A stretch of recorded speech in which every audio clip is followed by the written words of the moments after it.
ورحمة الله وبركاته. اخواتي عاملين ايه؟ وحشتوني جدا جدا جدا.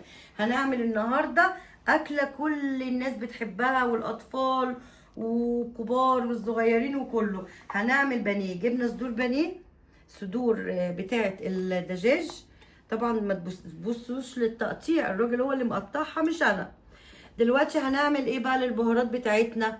بصي، هنعمل ملح وكركم وبصل بودر وبابريكا وشطه. البابريكا اللي هي الفلفل الحلو، والشطه اللي هو الحار.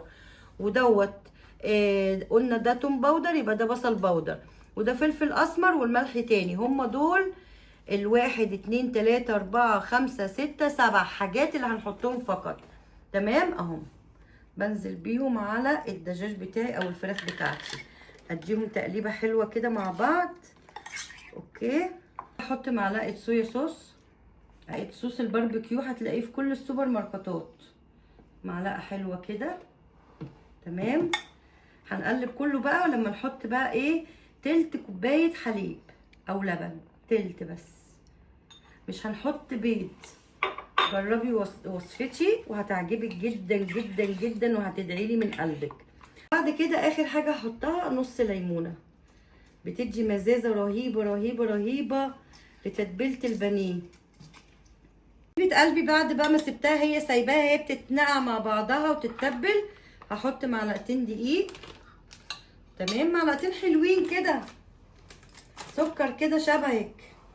والبقسماط بتاعنا مش هكتر منه عشان بيغمق معايا وانا بقلي. هحط برضو ايه، معلقتين صغيرين. تمام. انت ممكن كمان تحطي كورن فليكس، انا كنت بحط قبل كده كورن فليكس بطحنه في الكبه، بيدي طعم رهيب جدا وشكل حلو. ممكن اجيبه واحطه. خليكي معايا كده، هجيبه ثانيه واحده. معلقتين دقيق زي ما شفتي كده، وحطيت عليهم معلقه كمان بقسماط. ما تكتريش لانه بيغمق معايا في القليه في الزيت وبيبقى لونه غامق. دوت كورن فليكس بتجيبيه، بس لما تيجي تجيبيه جيبيه مش مسكر، يعني مش اللي هو متحلى بدون. ده بقى هو بس انا طحنته في الكعب. احط عليه برده معلقتين كورن فليكس، بيدي بقى طعم ولا اروع. انت عارفه كمان ممكن تجيبي اللي هو مثلثات، ده اسمه ايه يوم؟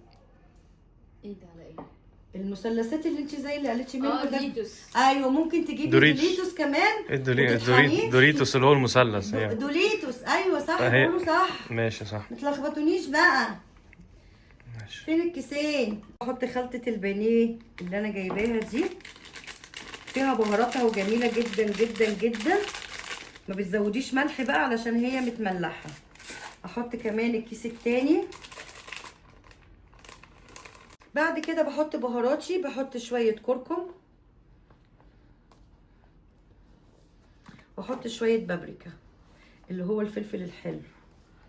ما بحطش ملح بقى علشان اللي هو بتاع البانيه دوت فيه ملح. واقلب بقى.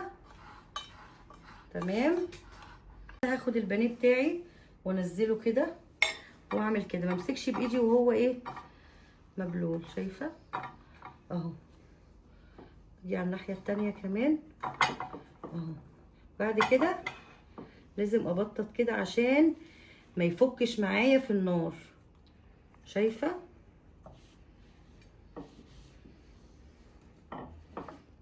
اخليه يتغلف كله كده.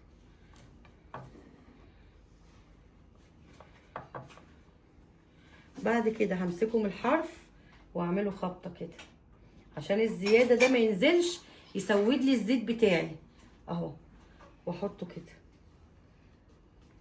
هكملهم بقى وارجع لك تاني. حبيبه قلبي، انا قبل ما اصور لك الفيديو ده اللقطه دي اخدت حته من هنا الصراحه، ما استحملتش. جعانه جعانه جعانه. بصوا الجمال بعد ما طلع معايا، ولا فك مني في النار ولا اي حاجه. بص من بره مقرمش، من جوه طري وجميل ازاي. جربي الوصفه هتعجبك جدا، واعملي لايك بقى.